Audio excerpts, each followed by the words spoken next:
meal prep, so I have food for the rest of the week. So, decluttering your environment is decluttering your mind. Your home is a reflection of you. It's a reflection of your soul.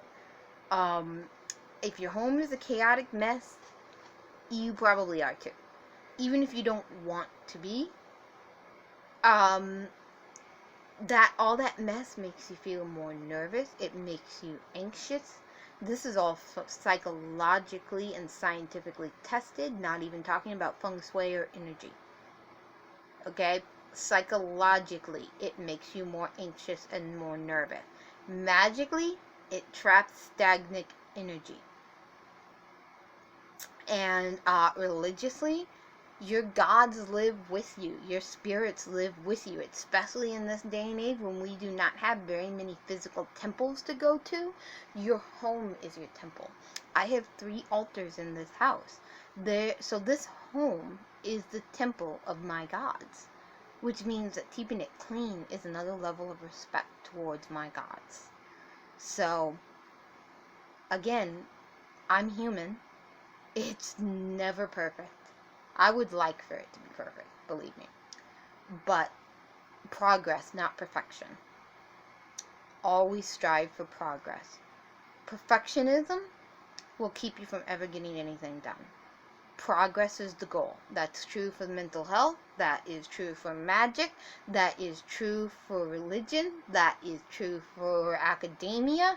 That is true for everything. Perfectionism kills, literally. But the thing I was going to go back to was talk a little bit about the Numinia, which literally means new moon. But in ancient Greece, the Numinia was not on what we think of as the new moon now. What we would call astrologically the new moon is actually the dark moon, when there's literally no light. So in ancient Greece, the Numinia is the 2 days after what we would call the new moon, the dark moon. And it's 2 days afterwards when there is a sliver of light, the first little light, Artemis's bow of light.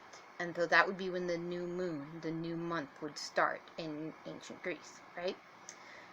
And so this was a time of cleansing in the ancient Greek home, and the whole house would get cleaned on the dark moon from top to bottom. And so this is something that I try to do every month, and it can be hard to do on the exact day. So it's something that I do in the week leading up to it. We're obviously in the waning moon right now, for those of you who follow astrology. So this month, this month, the Numinia is on August 2nd, which also happens to be Freyfaxi, or for Wiccans, Lammas or Lugnasa. Lunasa. I'm sorry, I'm pronouncing it wrong. It's Lunasa. But, that's, for heathens, that's Freyfaxi, when we would celebrate Frey. So, yeah, my, my religious calendar. All my celebrations! I have too many. Being a dual tradition polytheist is hard. You Wiccans have it easy. You have the full moon and the dark moon and 8 evenly spaced holidays. This is my religious month. I don't do something for every single one of those days, but I do try to be, acknowledged in my mind that, oh, today's sacred to Athena and the Graces, or whatever. You know, so, I'll probably end up doing another video about that at some point. But every single month, on the dark moon, the Hecate's Diaphon was on the dark moon, which was Hecate's meal. It might include a dumb supper. But you could offer a traditional offering to Hecate would be like an egg and a clove of garlic, I believe. This is off the top of my head. And you would do a complete, total cleansing of the house. Completely clean. Cleaning the whole house really makes a big difference. It really, and when your house is clean, you feel clean. And we will do actual video on cleansing and cleansing your soul from cleansing your space. But believe it or not, this makes it different from manifestation. It really, really does. Yeah. And then the day after Hecate's Diaphon was the Numinia, which was the little sliver of light. So I always use the Greek term Numinia separately from new moon, which is the astrological term that is used now. So that's, so if you listen to more videos on here, that's how you can tell the difference when I'm talking about the new moon versus the Numinia. And lost my train of thought again. I'm sorry, this video is getting really long. And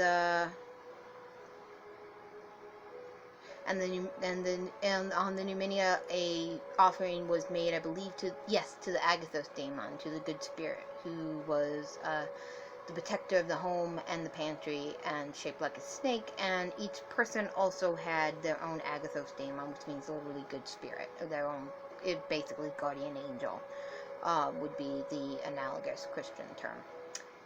But yeah, cleansing the house once a month has made a big difference in manifesting whatever it is that I would like in my life. So those are my 4 tips, my 4 keys to manifesting a better life. Is using affirmations, and especially writing them down every single day. Specifically putting a mirror in your altar space if you are trying to manifest better body image. Shadow work and healing your own trauma, specifically with the book Complex PTSD from Surviving to Thriving. And cleaning your physical space. Clean your room. Don't want to hear any whining about that one. Sorry. It's important to have a clean space. Alright. That is it for today. This is Amanda Artemis of Forrester. Thank you for watching. If you enjoyed this, please like my video. Please share it. Subscribe if you want to see more. There will be another video later this week. I will most likely be doing a tour of my altars. But it's a little hard to predict because we'll see what the muses have in mind.